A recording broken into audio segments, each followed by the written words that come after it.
Assalamualaikum warahmatullahi wabarakatuh. Kembali lagi bersama saya Sarifah Febiani. Di video kali ini saya akan mengerjakan tugas yaitu menjelaskan modul 6 pada Netaket mata kuliah jaringan komputer, yaitu lapisan data link. Coba kita data link layer pada modul 6. Sini saya udah buat ini.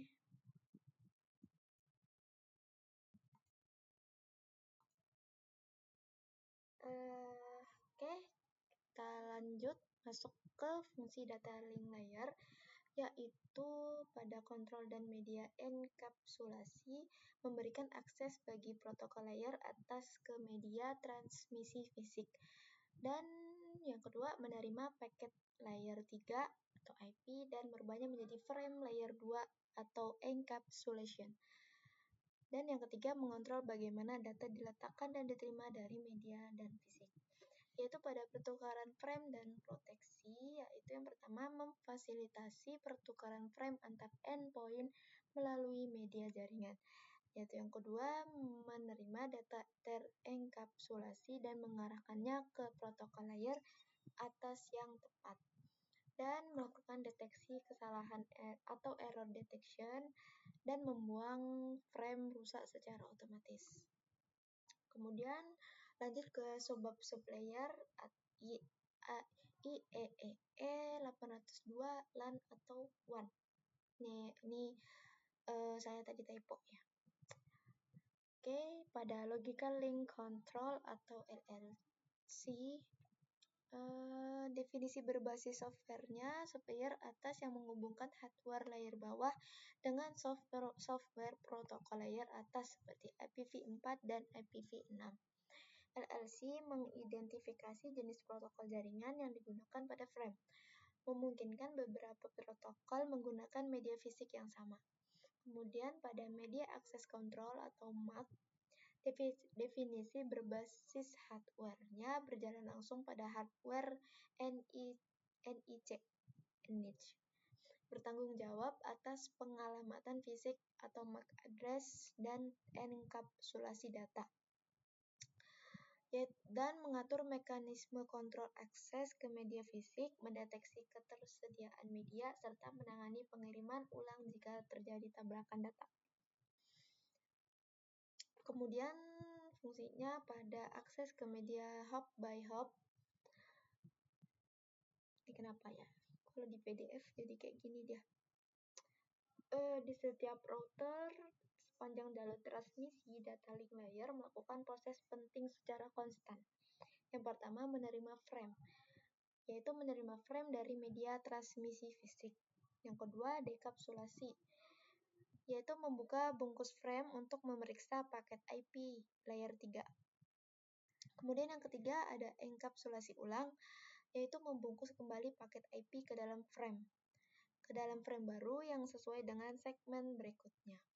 Kemudian yang terakhir yaitu pengiriman, yaitu mengirim frame baru ke media transmisi fisik selanjutnya. Kemudian ada subbab yang kedua yaitu topologi fisik dan logis. Topologi fisik yaitu merujuk pada koneksi fisik nyata dari perangkat jaringan, lokasi penempatan perangkat keras, jalur peletakan dan instalasi kabel, pencatatan nomor port pada switch secara real, susunan penempatan server di dalam RAM. Kemudian ada topologi logis, jalur aliran data virtual, merujuk pada jaringan mentransfer data secara virtual, jalur aliran data di dalam jaringan, skema pengamatan IP pada setiap perangkat, skema konfigurasi penamaan antarmuka atau interface, mekanisme protokol mengatur kontrol akses data.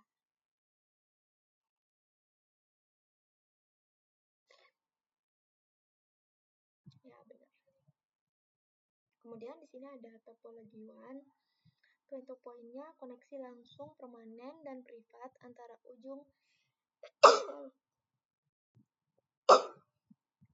dua ujung titik endpoint jaringan, alhamdulillah, merupakan model topologi WAN paling sederhana dan paling umum digunakan. Kemudian ada hub and spoke. Satu kantor pusat hub mengendalikan dan menghubungkan banyak kantor cabang melalui link tunggal. Keuntungannya hemat biaya namun rawan single point of failure. Kemudian ada mesh topologi. Setiap perangkat saling terhubung satu sama lain untuk memberikan tingkat redundansi yang sangat tinggi. Sangat andal namun membutuhkan biaya implementasi tinggi. Kemudian ada topologi LAN.